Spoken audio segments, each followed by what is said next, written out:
Hello दोस्तों, कैसे हो आप सब। उम्मीद है आप सभी बहुत अच्छे होंगे और आपकी तैयारी बहुत अच्छे से चल रही होगी। दोस्तों, आज आपका टॉपिक होने वाला है रचनाओं से रिलेटेड। आप बोलते थे कि सर रचनाओं से हमें बहुत दिक्कत होती है, जब रचनाएं आती हैं तो हमको याद नहीं रहती। काफ़ी बार याद कर ली हैं लेकिन हमको पता नहीं चलता कि कौन सी रचना किसकी है। ये मतलब मिक्स हो जाती हैं और टाइम पे ध्यान नहीं रहता, कन्फ्यूज़न हो जाता है बहुत तगड़ा वाला। तो आज की इस वीडियो में मैं आपको रचनाएँ ही करवाने वाला हूँ। ये रचनाएं सारी की सारी हमारी 2 पार्ट में कवर होंगी और ये रचनाएं मैं आपको कराऊंगा ट्रिक के साथ। अब ट्रिक के साथ क्यों? क्योंकि आप बोलते हो कि ट्रिक के साथ याद करने से बहुत ज़्यादा टाइम तक याद रहती है और एक बार रिवाइज कर लिया जाए उस बीच में 8 दिन के अंदर अंदर अगर इसको रिवाइज कर लो तो समझ लीजिए आपके 1 मंथ के लिए बिल्कुल पक्की।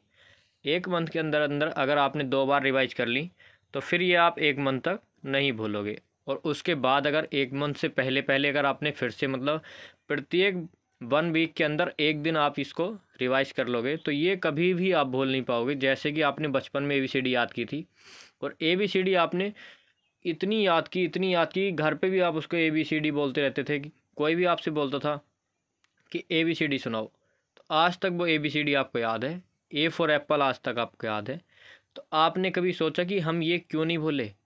तो वो आपने बहुत ज़्यादा बार रिवाइज किया, इसलिए आप उसको आज तक भूले नहीं हो। इसी तरह से आज मैं आपको ये ट्रिक के साथ कराऊंगा और ये आपको बीच बीच में रिवाइज करते रहना है और इस तरह से कराऊंगा कि आप एक भी रचना भूल नहीं पाओगे। तो चलिए दोस्तों, अपनी वीडियो स्टार्ट करने से पहले अगर आपने हमारे चैनल को सब्सक्राइब नहीं किया है तो चैनल को सब्सक्राइब कर लेना है और बेल आइकन को प्रेस कर लेना है। सबसे पहले बात करते हैं हम जयशंकर प्रसाद की। अब जयशंकर प्रसाद की इतनी सारी रचनाएं हैं तो ये हमको कैसे याद रहेंगी? याद कराने का जिम्मा है मेरा। याद कैसे करानी है, याद कैसे हो पाएंगी, तुमको कब तक याद रख पाओगे, ये सब जिम्मेदारी मेरी है। आपको डाउट था, आपने बोला रचनाएं कराइए तो मैं रचनाएं लेके आ गया। आपके जो भी डाउट जो भी क्वेश्चन है वो मुझे वीडियो कमेंट में बता देना वीडियो देख करके। और दोस्तों, वीडियो अच्छी लगे तो लाइक करना। बात कर लेते हैं अपने जयशंकर प्रसाद की रचना की। तो देखिए इतनी सारी रचनाएं हैं। उर्वशी, प्रेम पथिक, झरना, एक घूंट, आंसू लहर कामायनी, अजात शत्रु, चंद्रगुप्त, ध्रुव स्वामिनी, कंकाल, तितली, इरावती और इंद्रजाल। अभी इनमें से आपको कोई भी नोट नहीं करनी है। नोट करना जब आप इसको पढ़ लो। जब मैं आपको जयशंकर प्रसाद की सारी रचनाएं पढ़ा दूँ उसके बाद आप इसको नोट कर सकते हो, या नोट करने की भी आपको कोई आवश्यकता नहीं है। इसकी PDF आपको हमारे टेलीग्राम ग्रुप पर मिल जाएगी। लिंक डिस्क्रिप्शन में दी हुई है, आप वहाँ से जा कर के ज्वाइन कर सकते हो। सबसे पहली रचना की बात करते हैं, उर्वशी। अब याद कैसे रखना है? तो देखिए जयशंकर प्रसाद, जयशंकर को 2 पार्ट में डिवाइड कीजिए, जय और शंकर। तो क्या बना? जय प्लस शंकर। तो एक लड़का है जय नाम, जिसका क्या नाम है? जय। जय नाम का लड़का है, शंकर जी के मंदिर में गया और वहाँ से क्या लिया उसने? प्रसाद। तो जय नाम का लड़का शंकर जी के मंदिर में गया और वहाँ से क्या लिया उसने? प्रसाद। तो क्या हुआ हमारा? जयशंकर प्रसाद। देखिए अलग से कुछ भी नहीं लगाना है इसमें, सब कुछ इसी में से बताऊंगा। जिस तरह से मैंने आज आपको दोपहर 12 बजे वाली वीडियो में GS की जो वीडियो थी उसमें आपको एक टॉपिक कवर करवाया है, अगर आपने वो नहीं देखा है तो जा कर के देख लेना है। वो टॉपिक था हमारा प्रमुख देश और उनके दस्तावेज, तो जा कर के देख लेना। अभी हम बात कर लेते हैं अपनी रचनाओं की। तो जयशंकर प्रसाद, जयशंकर प्रसाद कैसे याद रहेगा कि ये जयशंकर प्रसाद की ही रचना है? तो मैं इसी नाम से सारी की सारी जितनी भी इनकी रचनाएं हैं जो आपको दिख रही हैं ये सारी इसी नाम से रिलेट करूँगा। तो जब भी कोई रचना आएगी तो आपको समझ आएगा कि हाँ वो जय नाम का लड़का बताया था। जय कौन था? जिसने शंकर जी के मंदिर से क्या लिया था? प्रसाद। तो क्या बना हमारा? जयशंकर प्रसाद। कि हाँ हमारी जयशंकर प्रसाद से रिलेटेड है। तो बात हो गई हमारे नाम की, जयशंकर प्रसाद। अब बात कर लेते हैं इनकी रचनाओं की। तो जय ने शंकर जी के मंदिर से प्रसाद लिया और वहाँ पर दिखी उसे एक लड़की जिसका नाम था उर्वशी। उर्वशी लड़की दिखी, नैन मटक्का हुआ, बातचीत बढ़ी। उसके बाद वो दोनों के दोनों वहाँ से चल पड़े। कहाँ से? मंदिर से। मंदिर में थे, प्रसाद लिया, दोनों ने एक दूसरे को देखा और प्रसाद लेकर के चल पड़े। चलते कहाँ हैं हम? रास्ते पर। प्रेम पथिक। तो पथ मीन्स क्या होता है? रास्ता। तो कहाँ चल पड़े? प्रेम के पथ पर। प्रेम की राह पर निकल पड़े दोनों के दोनों। ये हमारा जय है और ये है हमारी उर्वशी। शंकर जी के महल से प्रसाद लिया था इन दोनों ने। उर्वशी कहाँ मिली थी जय को? शंकर जी के मंदिर में। प्रसाद लिया और दोनों के दोनों प्रेम की राह पर निकल पड़े। प्रेम की राह, प्रेम पथिक। वहाँ पर रास्ते में दिखता है उनको एक झरना। झरना दिखा और झरने से क्या बहता है, पानी। तो जय को प्यास लगी तो उसने सोचा क्यों ना एक घूंट पानी पी लिया जाए झरने से। दोनों झरने के पास गए और जैसे ही जय ने एक घूंट पानी पिया, उर्वशी हो गई गायब। उसने पानी पीकर पीछे मुड़ के देखा तो वहाँ पर उर्वशी उसको कहीं भी दूर दूर तक दिखाई नहीं थी। तो उसकी आंखों में आ गए आंसू। देखिए एक बार फिर से स्टार्टिंग से बता देता हूँ। जय शंकर जी के मंदिर गया, वहाँ उसे उर्वशी दिखी, दोनों ने प्रसाद लिया, वहाँ से चल पड़े। चलना मतलब प्रेम पथिक, प्रेम की राह पर। वहाँ रास्ते में झरना दिखा, वहाँ उन्होंने पानी पिया और जैसे ही जय ने पानी पिया उर्वशी गायब हो गई। उर्वशी कौन थी? उर्वशी थी एक अप्सरा, या इसको बोल सकते हो उर्वशी मेनका, आप समझ सकते हो। तो उर्वशी और मेनका कौन है? तो वो उर्वशी वहाँ से हो गई गायब। उसकी आंखों में आंसू आ गए जय के, अभी अभी तो प्यार हुआ था और अभी अभी प्रेमिका गायब। आगे लहर, यानी कि उसकी आंखों से आंसुओं की लहर दौड़ पड़ी। अब उसने क्या सोचा, कामायनी। देखिए ये जो उर्वशी थी कि ये मेरे किसी काम की नहीं थी, मेरे किसी भी काम में नहीं आई। कामायनी, जैसे कामायनी इस शब्द से ही साउंड आ रहा है आपको, काम आई नी, यानी काम नहीं आई। तो देखिए ये सोचता है कि उर्वशी तो मेरे किसी काम आई नहीं, अभी थोड़ी सी दूर तो हम चले थे और अभी से उसने धोखा देकर भाग गई। आगे अजात शत्रु, तो क्या सोचता है जय कि आज से मैं हूँ उसका शत्रु। किसका? उर्वशी का। अब शत्रु क्यों बना? क्योंकि वहाँ उन्होंने झरने के पास एक घूंट पानी पिया था जय ने और उर्वशी हो गई गायब। अब दूसरा इंसान रो रहा है तो दिमाग में कुछ ना कुछ तो घूमेगा, तो वो फैसला कर लेता है कि आज से उर्वशी का मैं हूँ शत्रु, यानी अजात शत्रु, आज से शत्रु। आगे अगली रचना है चंद्रगुप्त, तो वो सोचता है कि वो चांद पर जाकर छुप जाए। अब देखिए ऐसी स्थिति में क्या सोचेगा इंसान, बदला लेने की। वो वाला सॉन्ग सुना होगा, ठुकरा के मेरा प्यार। तो देखिए वो तो यूपीएससी क्लियर कर लेता है। अब आपको क्या क्लियर करना है, जिसकी आप तैयारी कर रहे हो। अगर आपके साथ भी कुछ इस तरह का हुआ है तो देखिए आप जयशंकर प्रसाद की रचना तो कभी भूल नहीं पाओगे, क्योंकि इस टाइम बस आपको जयशंकर प्रसाद की रचना ही नहीं, अपना खुद का दिख रहा होगा। दिमाग में एक टीवी सा चल रहा होगा, सारी की सारी स्टोरी तुम्हारे माइंड में घूम गई होगी कि हाँ हमारे साथ भी ऐसा कुछ हुआ था। तो देखिए इसी तरह से मैंने थोड़ा सा इसको रिलेट करके बता रहा हूँ आपको, जिससे आपको ज़्यादा टाइम तक याद रहे। तो देखिए क्या सोचता है, बदला लेने की, कि अब मैं उससे लूँगा बदला।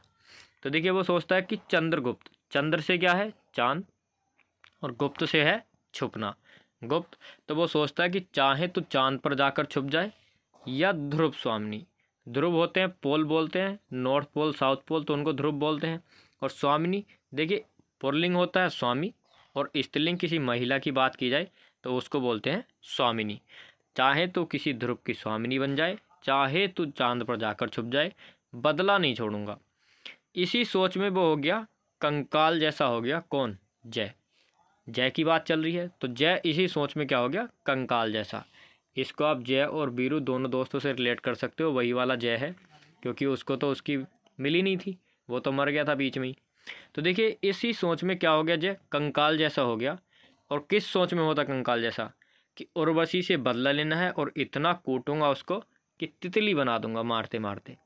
लेकिन उसकी ये इच्छा क्या रह गई, अधूरी, वो तो उसको मिली नहीं, और इसी सोच में हो गया कंकाल। तो ये इच्छा उसकी तितली बनाने वाली कि उसको कूटूंगा बदला लूँगा, ये रहेगी उसकी अधूरी। तो देखिए जयशंकर प्रसाद की एक अपूर्ण रचना है, यानी कि अधूरी रचना है, जिसका नाम है इरावती। बहुत ही ज़्यादा इम्पोर्टेंट रचना है इरावती। क्वेश्चन सीधे सीधे पूछ लिया जाता है कि जयशंकर प्रसाद की कौन सी रचना है जो अपूर्ण है या अधूरी रह गई। तो ये है इरावती, और इरावती से साउंड आ रहा होगा आपका एरावत जैसा, और एरावत किसका हाथी था, इंद्र का। तो देखिए इसी सोच में जय क्या हो गया, कंकाल। किस सोच में, कि तितली बनाऊंगा, तो ये इच्छा रहेगी उसकी अधूरी, अधूरी से इरावती, और इरावती से इंद्रजाल, और इंद्र के जाल में फंस के रह गया बेचारा जय। तो ये थे आपके जयशंकर प्रसाद की रचना। एक बार इसको रिवाइज कर लेते हैं। देखिए यहाँ पर इतना ज़्यादा समझा करके मैं आपको पढ़ा रहा हूँ, तो यहाँ पर आधा तो आपको यहीं पे याद हो जाएगा, बल्कि सारा का सारा। एक बार आप इसको रिवाइज कर लोगे तो ये आपको चुटकियों में याद हो जाएगा, उंगलियों पर चलते फिरते भी अगर आप इसको गुनगुनाओगे ना, तो ये इस तरह की स्टोरी मैंने आपको बताई है कि इनमें से एक भी कड़ी अगर आप निकालोगे तो समझ जाओगे कि हाँ हमारा कुछ ना कुछ रह गया। तो यानी कि जैसे साइकिल की चैन एक जुड़ी हुई होती है ना कड़ी के द्वारा, या कोई भी चैन मान लो आप जुड़ी हुई होती है। इसी तरह से एक एक रचना मैंने आपको जोड़ करके बताई है। अगर आप इसको बिना देखे चलते फिरते भी अगर इसको गुनगुनाओगे, दिमाग में इसको रिवाइज करोगे बिना देखे भी, तो आप समझ जाओगे कि इसके बाद ये हुआ था, इसके बाद ये हुआ था। सारी दिक्कत आती है, ट्रिक तो आपको और भी बताते हैं, लेकिन देखिए सारी दिक्कत आती है कि ये रचनाएं किसकी थी, ये जो हमने कहानी बनाई ये किससे रिलेटेड थी। तो इसीलिए मैंने यहाँ से जो इसके रचनाकार हैं उसी से रिलेटेड मैंने कहानी बनाई है, जिससे ये सारे रिलेट किए आपकी। तो आप कभी भी नहीं भूल पाओगे कि ये जयशंकर प्रसाद की थी। एक बार रिवाइज करवा देता हूँ आपको। एक लड़का था जय, शंकर जी के मंदिर गया, वहाँ से प्रसाद लिया। लड़की थी उर्वशी, उर्वशी से नैन मटक्का हुआ, दोनों को प्रेम हुआ और वहाँ से वो चल पड़े। तो चल पड़े यानी चलते कहाँ हैं, रास्ते पर। तो प्रेम पथिक यानी प्रेम की राह पर चल पड़े। तो प्रेम पथिक जयशंकर प्रसाद।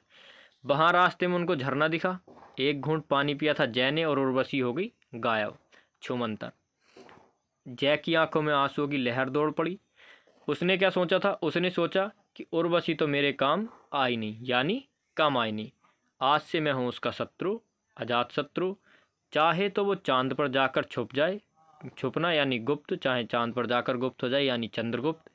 ध्रुवों की स्वामिनी बन जाए, ध्रुव स्वामिनी। ये उसने सोच रखा था, लेकिन मैं उसको कूटूंगा जरूर, इतना मारूंगा कि उसको तितली बना दूंगा। लेकिन इच्छा रह गई बेचारे की अधूरी, अधूरी अपूर्ण इरावती थी। और इसी सोच में क्या हो गया था वो कंकाल, और बाद में फंस के रह गया किसके जाल में, इंद्रजाल, यानी इंद्र के जाल में फंस के रह गया। और इच्छा रह गई अधूरी। इस तरह का बदला लेने का सोचा था, उससे तो कुछ हुआ नहीं।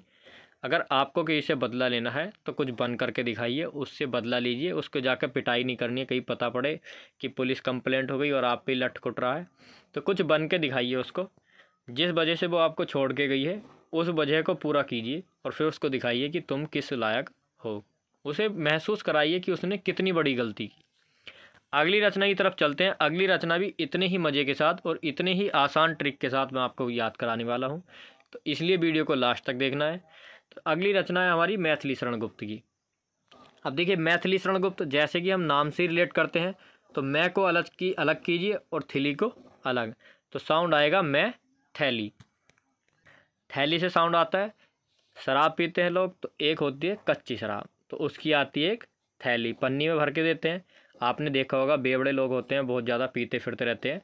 तो मैं थैली, तो मैं थैली पी करके एक पहुंच गया प्रोग्राम में। याद रखना है कि मैं थैली पी करके पहुंच गया प्रोग्राम में। तो जितने भी शराबी लोग होते हैं नाटक करते हैं, तो वहाँ पर जाकर उसने नाटक किया और रंग में डल गया भंग। जो भी रंगारंग प्रोग्राम चल रहा था वहाँ पर जा कर के उसने नौटंकी मचाई अपनी, तो रंग में डल गया भंग। वहाँ पर इतना ज़्यादा उसने नाटक मचाया कि वहाँ पर जयद्रथ वध, जयद्रथ का कर दिया उसने वध। पी करके उसको कुछ पता नहीं चल रहा कि मैं क्या कर रहा हूँ क्या नहीं कर रहा हूँ। तो उसने मैं थैली पी करके यानी मैथिली, मैथिली थैली पी करके कच्ची की थैली, वहाँ पर प्रोग्राम में पहुँच गया और वहाँ पर रंग में डाल दिया उसने भंग। जयद्रथ का वध कर दिया, लेकिन वहाँ पर उसको मिल गए दो जानते उसके, जिनका नाम था भारत और भारती। दोनों हस्बैंड और वाइफ थे, हस्बैंड का नाम भारत और दूसरा भारती। तो देखिए थैली पी करके पहुंच गया प्रोग्राम में, रंग में भंग डाल दिया और वहाँ पर जा कर के कर दिया वध। होने वाली बात है, नसीब अच्छा था, वहाँ पर उसको भारत और भारती मिल गए।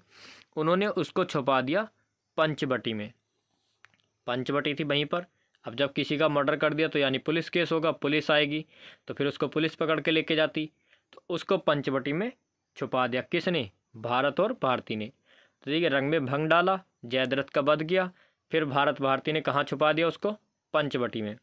अब पंचवटी में तो छुपा दिया, लेकिन इतने में ही आ जाती है पुलिस। और पुलिस का जब हॉर्न बजता है पुई पुई, तो यानी झंकार, तो झनझनाती हुई पुलिस आ गई वहाँ पर। और साकेत यानी उन्होंने संकेत कर दिया, किसने, जब भारत भारती ने छुपाया था तो उन्होंने मैथिली शरण गुप्त को मुझे संकेत कर दिया, यानी मैं थैली पी कर आया था तो मुझे क्या किया, संकेत कि यहीं धर, यशोधरा यहीं धरा रहे, पुलिस आ गई है, बाहर निकला तो बहुत कुटेगा, जेल हो जाएगी। तो यहीं पंचवटी में धरा रहे। कहाँ धरा रहे, पंचवटी में। किसने किया संकेत, भारत और भारती ने। भारत भारती ने संकेत किया कि यहीं धरा रहे, पुलिस आ गई है, झंकार झनझनाती हुई, हॉर्न लगाती हुई आ गई है पुलिस। देखिए जब भी पुलिस आती है तो अपना जो उनका सायरन होता है उसको बजाती हुई आती है। क्यों बजाती हुई आती है? ताकि चोर पहले ही भाग जाए और वहाँ पर जा कर के वो अपनी फॉर्मेलिटी पूरी कर दें। तो देखिए ये सब मैं आपको रिलेट करने के लिए बता रहा हूँ, ऐसा नहीं है। पुलिस अपना अच्छे से काम करती है, पुलिस प्रशासन अपनी जगह सही है और आप अपनी जगह। तो याद हो गया आपका, मैंने थैली पी, और थैली पी करके क्या शराबी लोग क्या करते हैं? नाटक। मैथिली, मैथिली शरण गुप्त, तो मैं थैली साउंड आ रहा है आपको, तो मैं थैली पीकर प्रोग्राम में पहुंचा, वहाँ पे रंग में डाल दिया भंग। यानी जब कोई नाटकखोरी करता है किसी प्रोग्राम में, तो यानी वहाँ पर तो फिर किसी का मन नहीं करता खुशियाँ मनाने का, फिर तो ऐसे ही हो जाता ना, कलेश मच जाता है। तो रंग में भंग डाल दिया, वहाँ पर मर्डर भी कर दिया। किसका? जयद्रथ का। भारत भारती ने उसको छुपा दिया। कहाँ छुपाया? पंचवटी में। इतने ही पुलिस आ जाती है हॉर्न बजाती हुई, यानी झंझनाती हुई। भारत भारती ने संकेत किया कि यहीं धरा रहे, पुलिस धर के ले जाएगी वरना और कूटेगी लठ, तो यानी यशोधरा। तो मैथिली शरण गुप्त की याद हो गई। नेक्स्ट की बात करते हैं, अगले आ जाते हैं हमारा अयोध्या सिंह उपाध्याय हरिऔध। अब देखिए इसको भी हम नाम से रिलेट करके चलेंगे, अयोध्या सिंह। देखिए अयोध्या से साउंड आ रहा है आपका अयोध्या का, अयोध्या राम जी की नगरी। तो देखिए अयोध्या में राम जी क्या थे? प्रिय। जितने भी प्रवास यानी निवासी, निवास जैसा साउंड आएगा, प्रिय प्रवास। तो जितने भी वासी थे अयोध्या में, राम जी क्या थे? सबके प्रिय। लेकिन कुछ लोग ऐसे थे चुभते चोभते, जिनकी नज़रों में वे चुभते थे। जैसे कुबड़ी थी, उसकी नज़रों में चुभते थे। क्यों? क्योंकि वो राजपाट दिलाना चाहती थी। किसको? भरत को। तो इसलिए उसकी नज़रों में चुभते थे। और वहाँ पर बोलचाल, फिर वही बोलचाल हुई, यानी बोलचाल किसको बोलते हैं? लड़ाई को। और वहाँ पर उनको मिल गया वनवास, वैदेही वनवास। लड़ाई हुई और फिर क्या हो गया? राम जी को वनवास हुआ था। तो इसी से आप याद रख सकते हो, जैसे ही अयोध्या आएगा, अयोध्या से आपने याद किया अयोध्या, तो यानी अयोध्या किसके नाम में आता है? अयोध्या सिंह उपाध्याय हरिऔध के नाम में। तो अयोध्या में कौन थे? राम जी क्या थे? सभी वासियों के प्रिय थे, यानी कि प्रिय प्रवास। परंतु कुछ की नज़रों में चुभते थे, यानी चुभते चोभते। वहाँ पर बोलचाल हुई, बोलचाल बोलते हैं लड़ाई को, और राम जी को मिल गया वनवास। सबसे इनकी फेमस रचना है वैदेही वनवास और दूसरी प्रिय प्रवास। ये दो रचनाएं इनकी बहुत ज़्यादा इंपॉर्टेंट हैं। और वैदेही वनवास तो आपको याद ही रखना है, वैदेही वनवास अयोध्या सिंह उपाध्याय हरिऔध। जैसे ही आपके दिमाग आप देखोगे वनवास, वैसे ही आपके दिमाग में आ जाएगा वनवास किसको मिला था? राम जी को। और राम जी कहाँ के थे? अयोध्या के। अगली बात कर लेते हैं। देखिए कितनी सारी रचनाएं आपको याद करा दी, और ये आपको बातों बातों में याद होगी, चुटकियों में। जब आप इसको रिवाइज करके देखोगे वीडियो के बाद में, तो आपको पता भी नहीं चलेगा कि हाँ हमारी किस तरह से कितनी जल्दी याद हो चुकी हैं। नेक्स्ट आ जाता है आपका भारतेंदु हरिश्चंद्र। अब देखिए हरिश्चंद्र कौन थे? जैसे ही आप हरिश्चंद्र वर्ड पढ़ते हो तो आपके दिमाग में सबसे पहले आता है सत्यवादी हरिश्चंद्र। तो देखिए सत्यवादी हरिश्चंद्र से रिलेट करेंगे। हर सारी की सारी नाम से रिलेट करी हैं, तो इसको भी नाम से ही रिलेट करेंगे। तो हरिश्चंद्र, सत्यवादी हरिश्चंद्र सबसे पहले आपके दिमाग में आता है, तो उसी से रिलेट करके चलते हैं हरिश्चंद्र से। तो यानी सत्य, जहाँ भी सत्य होता है वहाँ पर क्या होता है? प्रकाश। किसका प्रकाश? ज्ञान का प्रकाश। तो देखिए इनकी जितनी भी रचनाएं हैं, आपको इनमें सब, इन सब रचनाओं में प्रकाश जैसा आपको भाव नजर आएगा। सबसे पहले श्री चंद्रावली, चंद्रावली यानी चंद्र की बलि। अब बलि उसको, ये बलि देते हैं उसका वो वाली नहीं है, आप इसको चंद्र की बाली से याद रख सकते हो। बाली क्या होती है? जो कान में पहनी जाती है। और आपने देखा होगा गानों में भी या सॉन्ग्स में कि कहीं कहीं दिखाते हैं कि बाली से प्रकाश रिफ्लेक्ट करके जो आपका हीरो होता है, जिसको नायक बोलते हैं, नायक के फेस पर लगती है और फिर उसका ध्यान उधर आकर्षित होता है। तो इसी तरह से आप इसको चंद्र की बाली।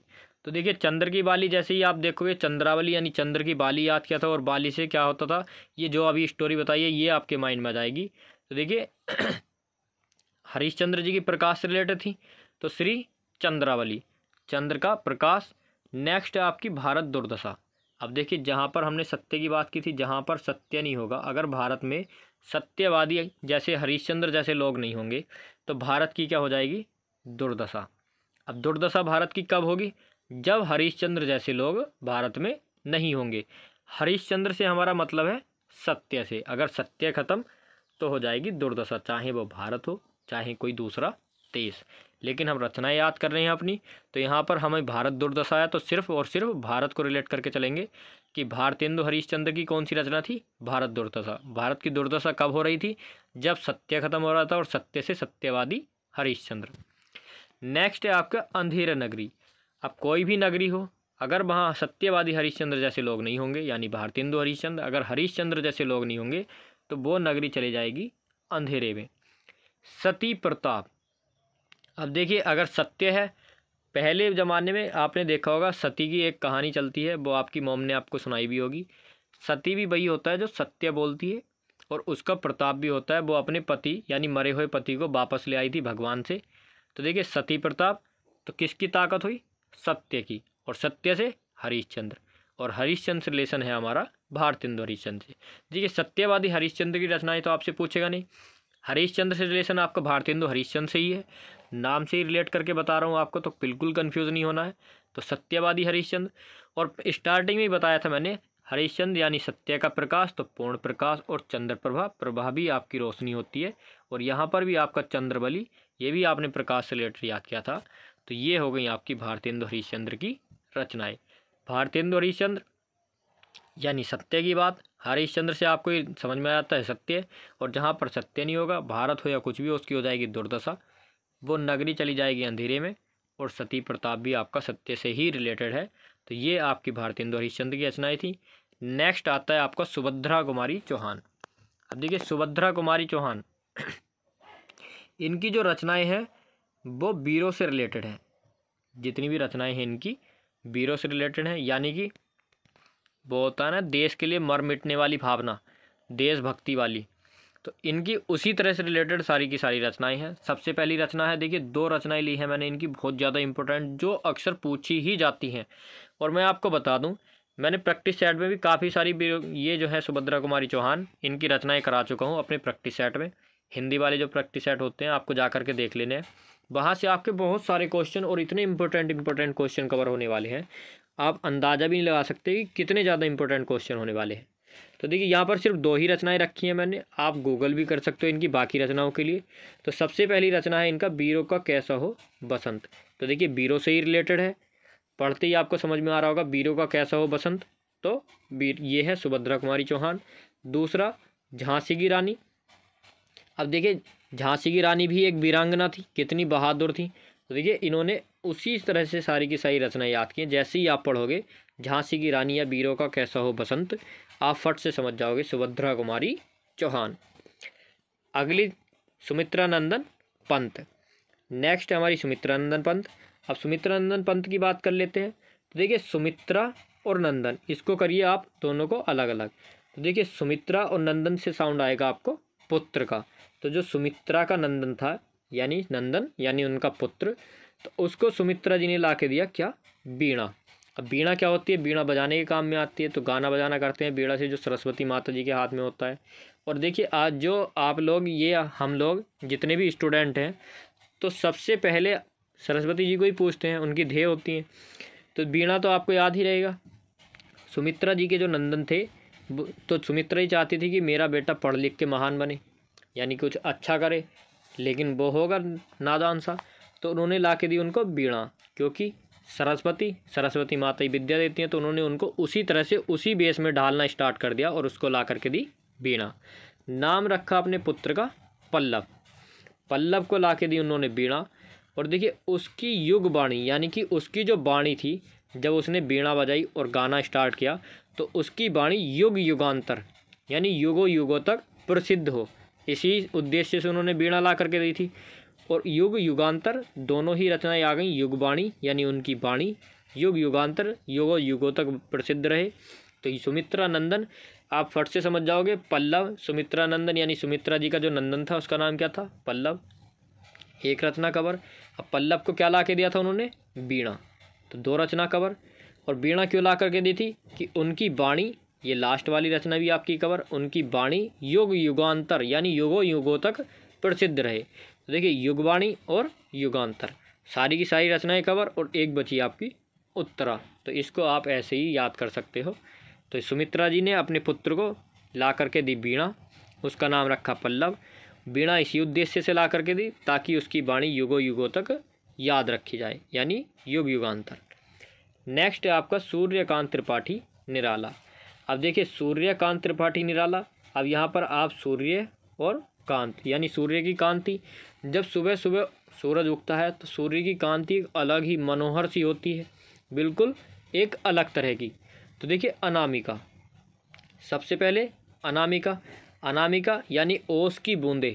तो ओस की बूंदें कैसी लगती हैं? बिल्कुल मोतियों जैसी। तो सुबह सुबह जब उन पर सूर्य का प्रकाश पड़ता है, सुबह सुबह आप घूमने जाते हो, ओस की बूंदें घास पर रहती है, उस पर घूमने में बहुत अच्छा लगता है। तो सबसे पहली अनामिका, दूसरी परिमल। सुबह सुबह सुबह सब उठते हैं तो सुबह सुबह सबसे पहला काम क्या होता है? सबसे पहला काम होता है मल। आप समझ सकते हो। देखिए आपको हंसना नहीं है बिल्कुल भी, ये सिर्फ आपको याद कराने के उद्देश्य से ट्रिक बनाई गई है, सिर्फ और सिर्फ याद कराने के उद्देश्य से। तो सबसे पहले क्या करते हो आप? मल। और तुलसीदास जी जो हैं वो तो एक अलग ही तरह के इंसान हैं। वो क्या करते हैं? सुबह सुबह सबसे पहले उठ के गाते हैं गीत।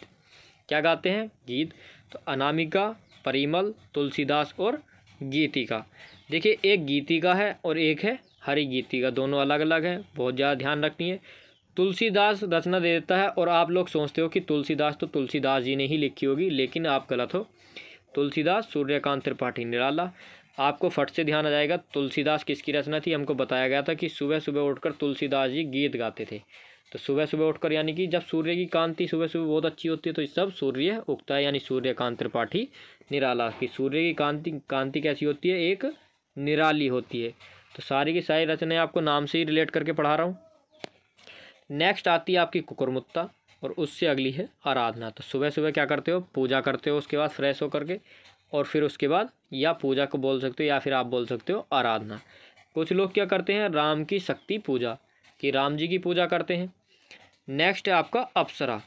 सुबह सुबह क्या उतर के आती हैं आसमान से? अप्सरा, और उनके साथ दो महिलाएं और आती हैं, उनकी बॉडीगार्ड अलका और निरुपमा।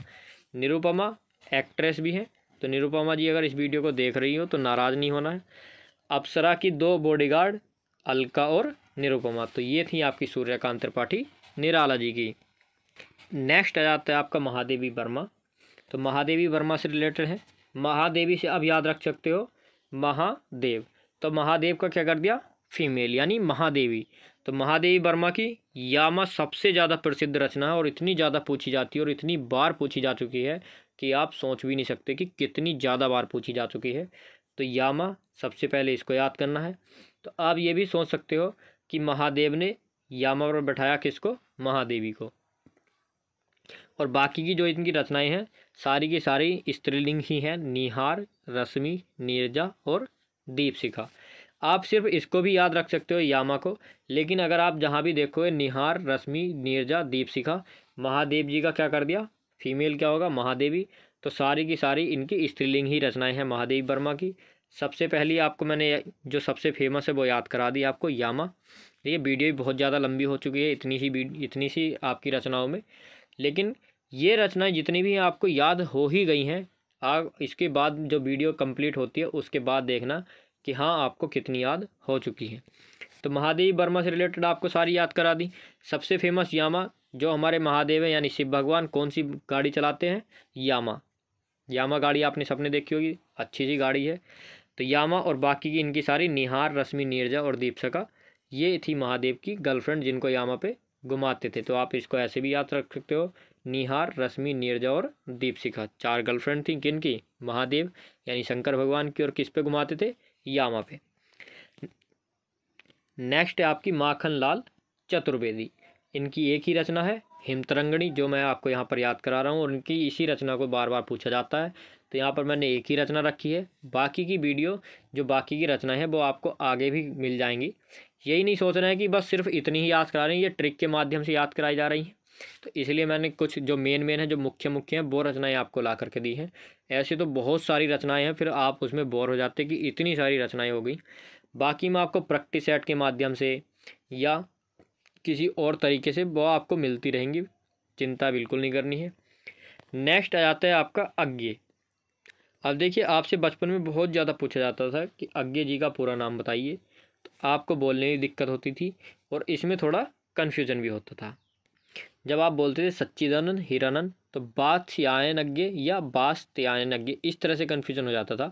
तो इनका पूरा नाम यही है, सच्चिदानंद हीरानंद बात्स्यायन अज्ञे जी। अब अज्ञे जैसे नाम से ही आपको साउंड आ रहा है, अज्ञे यानी कि जो जानता न हो, जो जानकर न हो, जो अनजान हो। अज्ञे यानी कि जो कुछ नहीं जानता हो, तो अज्ञे यानी अनजान। तो जैसे ही आप पढ़ोगे अज्ञे, देखिए इनका नाम सिर्फ इतना नहीं देता है कि हीरानंद या सच्चिदानंद या बात्स्यायन, या तो देगा पूरा नाम या सिर्फ देगा आपको अज्ञे लिख करके। तो देखिए जैसे ही आपके सामने अज्ञे आएगा यानी तो आपके दिमाग में आ जाएगा कि हाँ अज्ञे यानी अनजान। तो ये अनजान थे सारी की सारी दुनिया से। इन्होंने जितनी भी रचनाएं लिखी हैं प्रकृति से रिलेटेड या जो आपके यात्रा वृत्तांत के बारे में होते हैं, इस तरह की इनकी रचनाएं हैं। सबसे पहले आता है इनका सावन मेघ। अब देखिए इन्होंने, सावन का मौसम चल रहा था, बादल देख रहे थे, ये लेटे हुए थे, बादल छा गए चारों ओर, इन्होंने देखा मेघ भाई बड़े अच्छे लग रहे हैं, तो उसी पे रचना लिख दी सावन मेघ। तो ये बहुत ही आसान रचनाएं हैं इनकी। अगर आप ध्यान रखते हो कि हमारी प्रकृति से रिलेटेड और यात्रा वृत्तांत से रिलेटेड किसकी रचनाएं हैं, तो यानी यज्ञ जी की। अब इसको कैसे याद रखना है मैंने आपको बता ही दिया था कि ये थे अनजान। अब इसको आप इतना ज़्यादा याद हो जाएगा आपको, आप आगे पढ़िए तो आप फट से समझ जाओगे कि हाँ उसी की रचना है। अगली है हरी घास पर क्षण भर। अब देखिए ये गए थे गार्डन में, गार्डन यानी पार्क में गए थे। अब पार्क में हरी हरी घास थी, वहाँ पर लेट गए थोड़ी देर। अब थोड़ी ही देर लेटे थे यानी क्षण भर, वहाँ पर इनको फिर से याद आ गया, ओहो भाई बड़ा अच्छा लग रहा है, रचना बना डालो। तो यानी ये दुनिया से अनजान थे, इनको कुछ पता नहीं था कि इधर उधर क्या चल रहा है। बस ये अपने खुद के माहौल में खोए हुए रहते थे कि हाँ घास पर लेट गए, घास पर लिख दी कि हरी घास पर क्षण भर। सावन का सीजन चल रहा था, सावन का मौसम, बादल देख लिए तो वही लिख दी सावन में। आंगन में पार द्वार। अब देखिए ये बैठे थे अपने घर में। अब घर पहले हर किसी के घर में ऐसा ही होता है, पहले कमरे होते हैं, उसके बाद थोड़ा सा आंगन छोड़ा जाता है और उसके बाद एक मेन गेट लगाया जाता है। अब ये अपने घर में बैठे थे, बाहर की साइड देख रहे थे, तो इन्होंने देखा कि भाई आंगन है, उसके पार एक गेट लगा हुआ है, बस वहीं पर लिख दी आंगन के पार द्वार। तो यानी कि ये अनजान थे बाकी चीज़ों से। सारी रचनाएं ऐसे ही मिलेंगी आपको।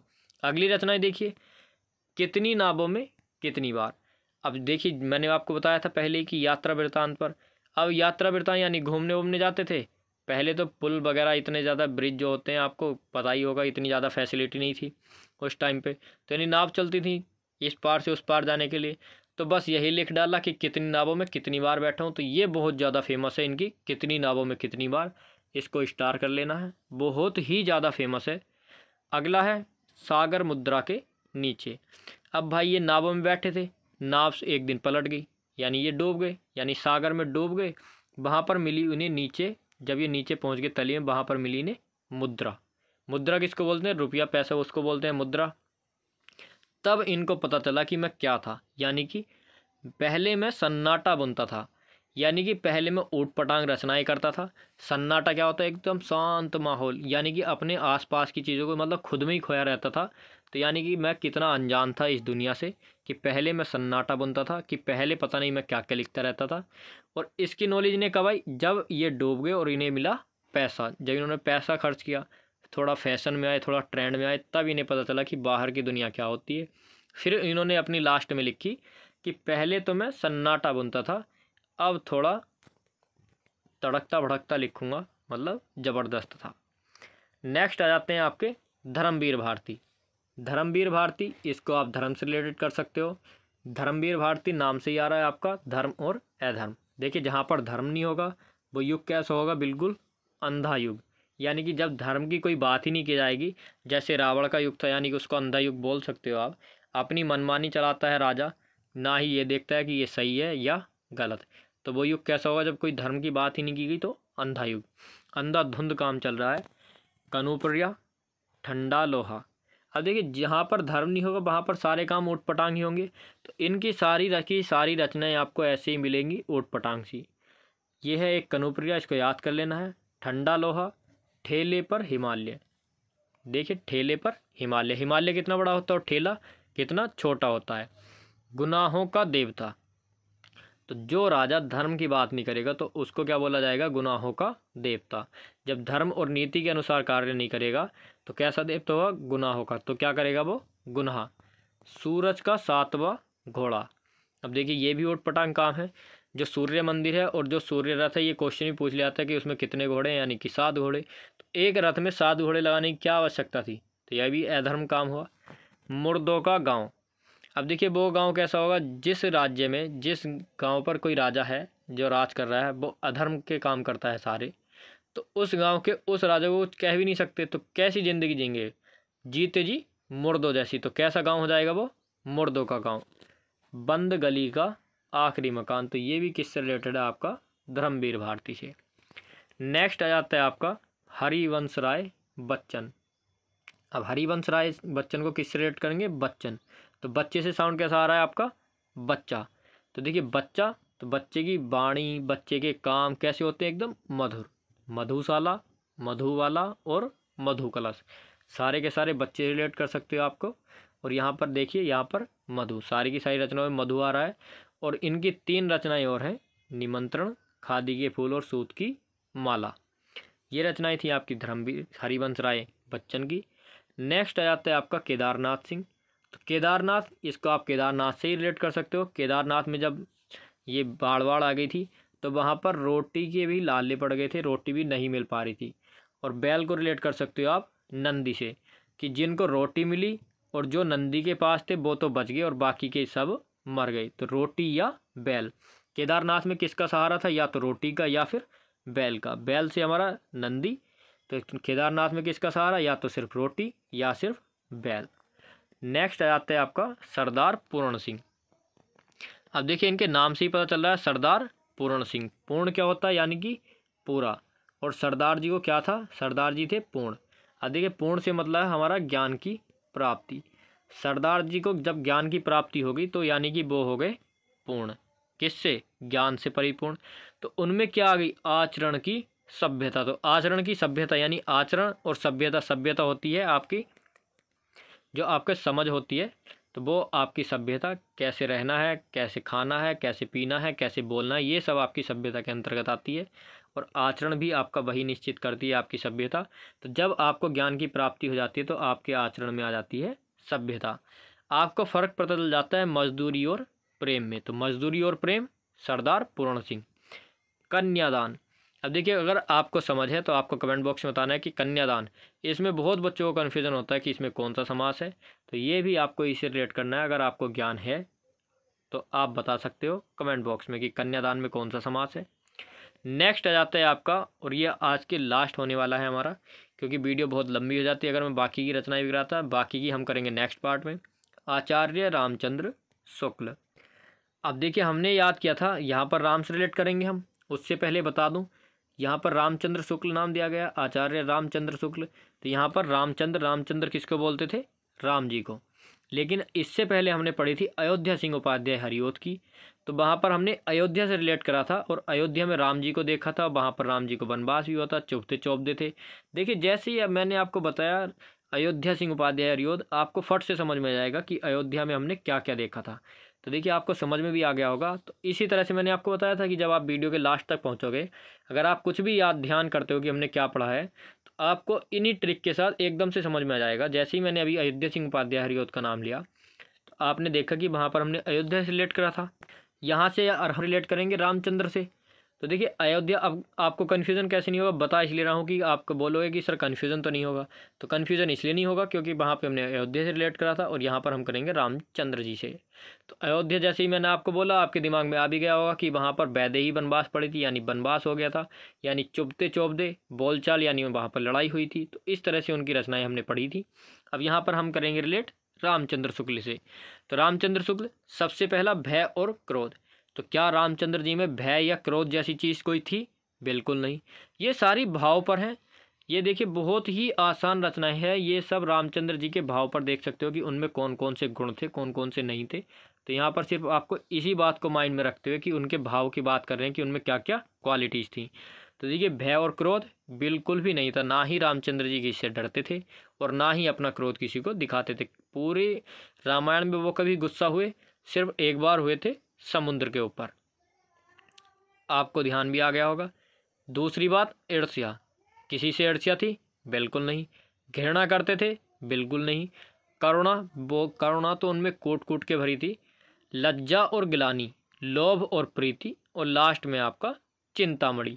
ना ही किसी चीज़ की चिंता करते थे। जब उनको वनवास दिया गया, राज्य छोड़ने के लिए कहा गया, बिल्कुल भी चिंता नहीं की, एकदम ऐसे ही छोड़ दिया कि जो उनके राज्य था मणि के समान, 1 मिनट को भी चिंता नहीं की कि ये लो छोड़ दिया। तो चिंतामणि लोभ और प्रीति, लज्जा और ग्लानि, करुणा, घृणा, ईर्ष्या, भय और क्रोध, सारे के सारे भाववाचक हैं। तो देखिए ये आज की हमारी रचनाएं थी। तो दोस्तों वीडियो अगर अच्छी लगी हो तो लाइक करना, दोस्तों के साथ शेयर करना, और आपने अभी तक हमारे चैनल को सब्सक्राइब नहीं किया है तो चैनल को सब्सक्राइब कर लेना है और बेल आइकन को प्रेस कर लेना है।